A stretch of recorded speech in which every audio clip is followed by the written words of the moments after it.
सभी मित्रों को मेरा सादर नमस्कार। मित्रों, उत्तराखंड बोर्ड परीक्षा में समास विग्रह से संबंधित प्रश्न पूछा जाता है। आज हम आपको परीक्षा की दृष्टि से महत्वपूर्ण समास और उनका समास विग्रह कर समास का नाम भी बताएंगे। मेरा आपसे आग्रह है कि आप परीक्षा में जाने से पूर्व इनको भली भांति अभ्यास कर लें, तत्पश्चात परीक्षा में जाएं तो निश्चित रूप से आप समास विग्रह कर पाएंगे। तो इस प्रकार का प्रश्न आपके सम्मुख किस प्रकार से प्रश्न आ सकता है परीक्षा में? प्रश्न आ सकता है कि समास विग्रहं कृत्वा समासस्य नामोल्लेखं च कुरुत। समास विग्रह कर समास का नाम भी लिखना है, नामोल्लेख करना है। तो मित्रों, सबसे पहले हम अव्ययी भाव समास के उदाहरण देखेंगे। आज इस वीडियो में हम उदाहरण देख रहे हैं जो बहुत ही महत्वपूर्ण है, परीक्षाओं में आ सकते हैं। हम केवल उदाहरण देखेंगे, विस्तृत अध्ययन के लिए दूसरे वीडियो को आप देखिएगा। तो अव्ययी भाव समास में कौन कौन से उदाहरण जो महत्वपूर्ण हैं, तो आपके सामने है समस्त पद, समास विग्रह और समास का नाम यहाँ पर है। सबसे पहले हमारे पास आया है उपगंगम। उपगंगम, तो इसका जो समास विग्रह हो जाएगा गंगायाः समीपम। तो उप का मतलब आप समझ लीजिए समीप, तो उपगंगम गंगाया समीपम। उप शब्द से जुड़ा हुआ जो भी समास विग्रह करने के लिए परीक्षा में आए तो आप उसमें समीपम जरूर जोड़ दीजिएगा। तो उपगंगम गंगाया समीपम अव्ययी भाव समास का नाम हो गया। इसी प्रकार से अधिहरि, तो हरो इति ये हो जाएगा और समास का नाम अव्ययी भाव है। और उपगुह, उपगु जैसे कि मैंने कहा समीपम आपको जोड़ना है, गु गु हो गया गौ, गौ गौ समीपम। तो इसी प्रकार से उपकृष्णम कृष्णस्य समीपम। उदाहरण आपके सामने आ रहे हैं, आप देखते रहिए, सारे महत्वपूर्ण उदाहरण है। प्रतिदिनम, दिनम दिनम प्रति, प्रतिवर्षम वर्षम वर्षम प्रति। तो इस प्रकार के जो समासिक जो शब्द हैं, समस्त पद जो आपके पास आएंगे, प्रतिदिनम, तो आपको जो दूसरे वाला जो शब्द है दिनम, उसको 2 बार लिख देना है, दिनम दिनम, और प्रति को अंत में कर देना है।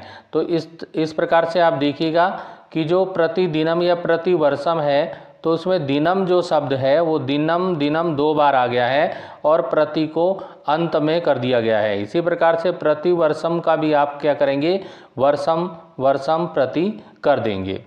तो इसी प्रकार से और अन्य जो उदाहरण है हमारे पास, उसमें प्रत्येकम, प्रत्येकम का भी इसी प्रकार से होगा, एकम एकम प्रति। तो इसको भी आप इस प्रकार से कर लीजिएगा। फिर आता है प्रत्यक्षम, ये भी उसी प्रकार का शब्द है, प्रति जो उपसर्ग है उससे बना हुआ है, तो इसमें भी अक्षम अक्षम प्रति।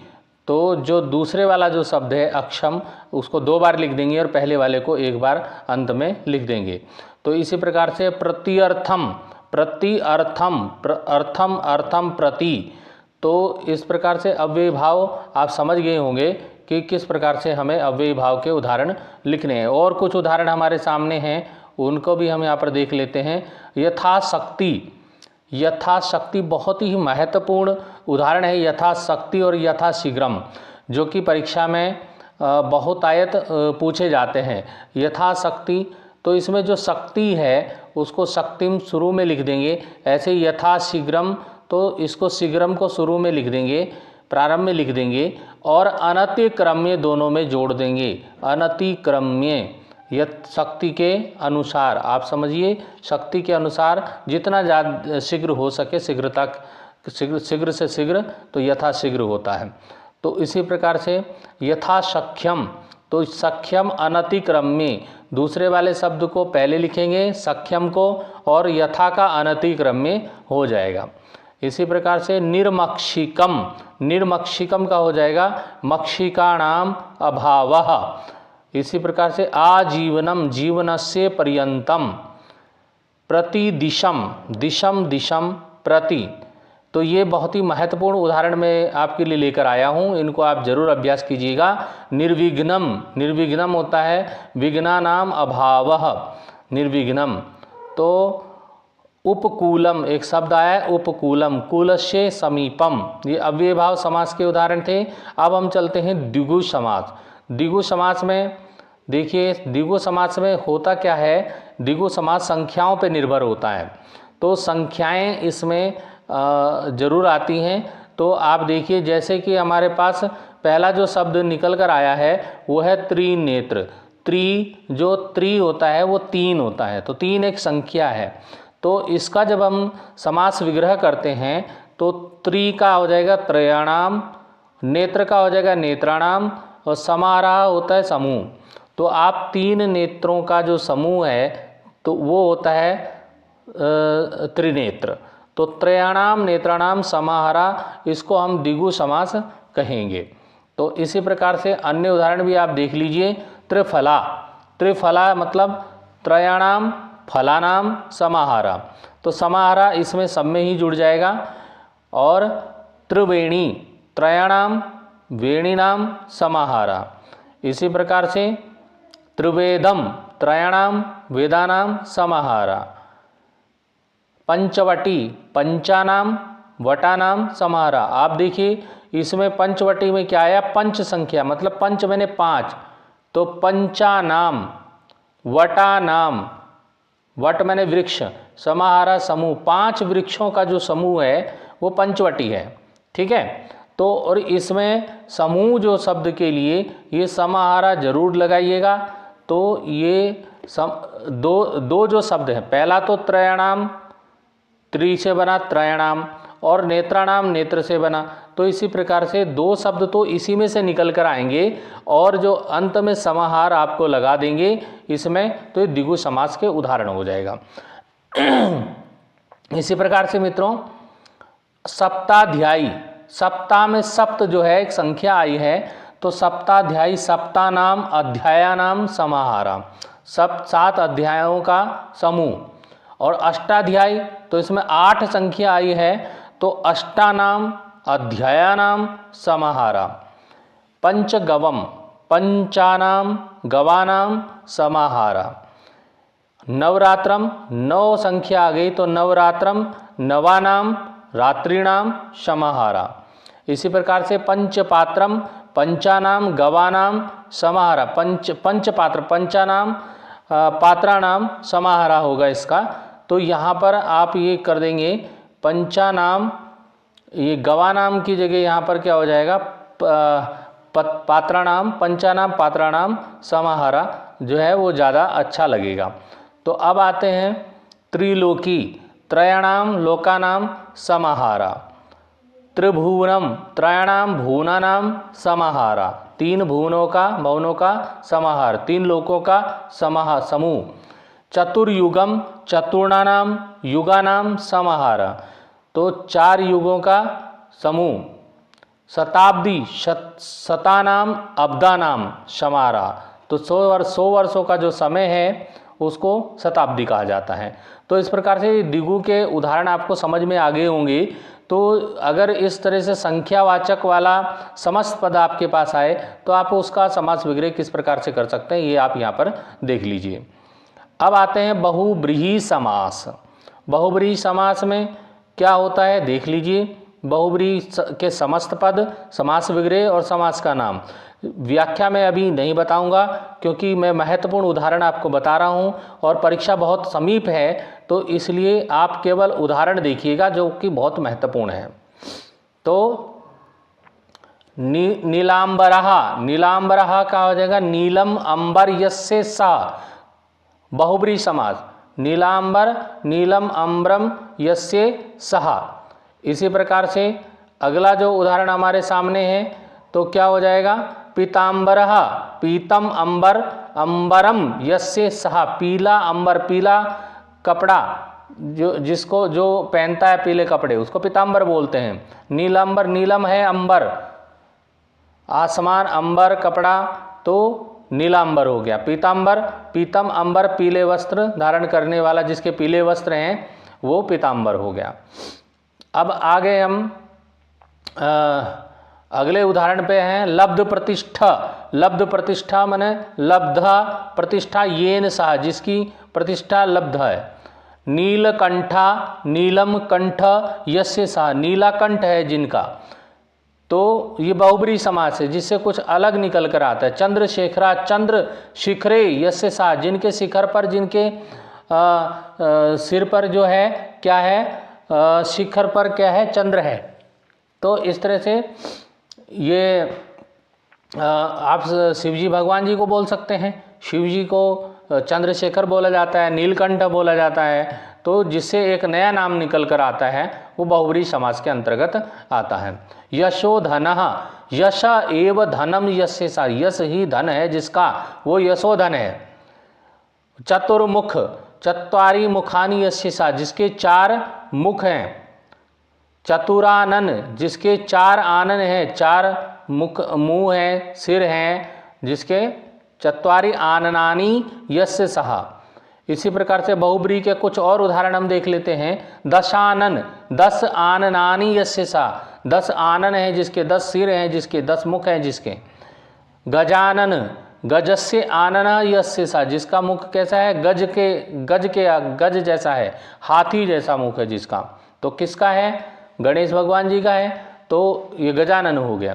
एक दंत यस्य सा, जिसका एक दंत है, ये भी गणेश जी के लिए है। एक दंत, एक दांत है, एक दंत दयावंत 4 भुजाधारी, आपने सुना होगा।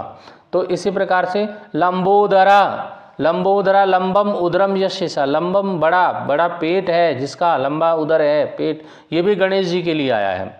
वक्रतुंड, वक्रम तुंडम यस्य सह, वक्र है तुंड जिसका सूंड मुड़ी हुई है, घूमी हुई, वक्रम है, तो वो कौन है, वक्रतुंड महाकाय सूर्यकोटि समप्रभा निर्विघ्नं कुरु मे देव सर्वकार्येषु सर्वदा। तो वक्रतुंड गणेश जी के लिए आया वक्रतुंड। अब आ गया गता व्यथा यस्य सहा, तो वन्य पशु, वने वसति, यह पशु जो वन में बसता है वो पशु है। दीर्घकायः, दीर्घः कायः यस्य सह, जिसकी दीर्घ काया है, जिसका शरीर दीर्घ है, बड़ा है। तो अब आते हैं द्वंद्व समास। तो द्वंद्व समास में देखिए, द्वंद्व समास में क्या होता है, इसमें हिंदी में जब होता है तो और शब्द से जुड़ता है, और यहाँ पर च लगा करके संस्कृत में ये 2 शब्दों को जोड़ रहा है। शीतोष्णम, शीतम च उष्णम च, मतलब शीतम भी है और गर्मी भी है, मतलब ठंडा गरम, ठंडा और गरम। तो इसी प्रकार से अगला उदाहरण राम कृष्णौ, राम और कृष्ण, रामश्च कृष्णश्च। इसी प्रकार से हरिहरो, हरिश्च हरश्च, राम लक्ष्मणौ, रामश्च लक्ष्मणश्च। रथाश्वम, रथाश्च अश्वाश्च। इसी प्रकार से आप देख रहे हैं। अगला उदाहरण हम देखते हैं, पितरौ आता है। एक शब्द बहुत महत्वपूर्ण है, पितरौ या माता पिता। तो माता चा पिता को पितरौ बोलते हैं। पितरौ माता पिता दोनों के लिए आता है, ठीक है। इसी प्रकार से शिव केशव, शिवश्च केशवश्च। इसी प्रकार से आ जाएगा पार्वती परमेश्वरौ, पार्वती च परमेश्वरश्च। वाणी विनायकौ, वाणी च विनायकश्च। इसी प्रकार से अब आते हैं हम तत्पुरुष समास में। तत्पुरुष में काफ़ी जो भेद होते हैं विभक्तियों के अनुसार, कर्ता के अनुसार उसके भेद बन जाते हैं। तो वो कौन कौन से होते हैं यहाँ पर हम देखिए। पहला शब्द हमारे पास आता है अनागतः, अनागतः, न आगतः। समास विग्रह इसका हो जाएगा न आगतः। तो नंच जो उसका तत्पुरुष समास है वो उसका भेद के अंतर्गत आता है। तत्पुरुष समास के बहुत सारे भेद होते हैं। ऐसे ही शरणागतः, शरणम आगतः, शरण को आया, जो शरण को आ गया, कर्ता ने कर्म को, तो द्वितीय तत्पुरुष इसमें समास होगा। अब आता है नख भिन्नः, नखे भिन्नः, तृतीय तत्पुरुष समास इसमें होगा। भेद आप देखते रहिए। ब्राह्मणम हितम, ब्राह्मणभ्य हितम, तृतीय तत्पुरुष समास है। इसी प्रकार से युप दारू, युपाए दारू, तो ये चतुर्थी तत्पुरुष में आ गया। अब आते हैं दान पात्रम, दानाए पात्रम, चतुर्थी तत्पुरुष समास में आ गया। इसी प्रकार से और भी आपके पास उदाहरण यहाँ पर देखते रहिए। विद्याहीना, विद्यायाहीना, चतुर्थी तत्पुरुष में आ गया। स्वर्गपतितः स्वर्गात पतितः पंचमी तत्पुरुष यहाँ पर आ गया, स्वर्ग से पतितः जो हो गया। तो विघ्न भयम, विघ्नात भयम पंचमी तत्पुरुष हो गया। इसी प्रकार से और उदाहरण आपके सामने आ रहे हैं, आप देखिए। पाप मुक्तः, पापात मुक्तः पंचमी तत्पुरुष समास है। हिमालया, हिमस्य आलया, हिमस्य से जिसमें आता है वो षष्ठी तत्पुरुष के अंतर्गत आता है। तो विद्यालय, विद्याया आलय, ये भी षष्ठी तत्पुरुष है। षष्ठी तत्पुरुष के उदाहरण हम बता रहे हैं। गंगा जलम, गंगाया जलम, इंद्र सुता, इंद्रस्य सुतः, पार्वती पति, पार्वत्या पति, गणेशा, गणानाम ईशा, ये सब षष्ठी तत्पुरुष हैं। राज्ञः पुत्रा, राजा का पुत्र, राज्ञा पुत्र, ठीक है। संस्कृतस्य शिक्षका, जीविकोपार्जनम, जीविकायाः उपार्जनम, ये सब षष्ठी तत्पुरुष है। देव मंदिरम, देवानाम मंदिरम, धर्मात्मजः, धर्मस्य आत्मजः, कमलासनः, कमलस्य आसनः। अब आता है सप्तमी तत्पुरुष। एक दो उदाहरण बता देते हैं हम। कार्ये कुशलः, कार्ये कुशलः, कार्ये कुशलः सप्तमी तत्पुरुष।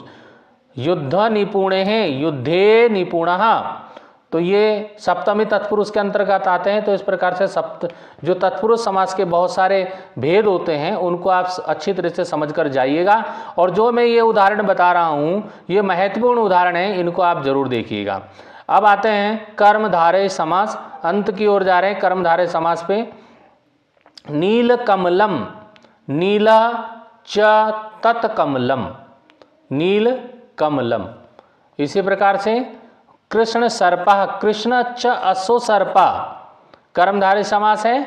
घन श्यामः, घन इव श्यामः, कर्मधारय समास। लक्ष्य पथा, लक्ष्य एव पथा। कुदिनम, कुत्सित दिनम, कुपुरुषः, कुत्सित पुरुषः। नीलोत्पलम, नीलम च तत् उत्पलम। इसी प्रकार से महात्मा, महान च असो आत्मा, और महापुरुष, महान च असो पुरुष। तो इस प्रकार से दोनों को ध्यान से देखिएगा। चंद्रमुखम, चंद्र इव मुखम, पूरे समास को आप अच्छी प्रकार से देखिए। उत्तराखंड बोर्ड परीक्षा में समास विग्रह से संबंधित प्रश्न पूछा जाता है, ये मैं आपको पहले ही बता चुका हूँ। और यहाँ जो मैंने उदाहरण दिए बहुत महत्वपूर्ण हैं, आप उनको अभ्यास करके परीक्षा में जरूर जाइएगा, जरूर अभ्यास कीजिएगा। फिर मिलेंगे अगले वीडियो में। अभी के लिए धन्यवाद।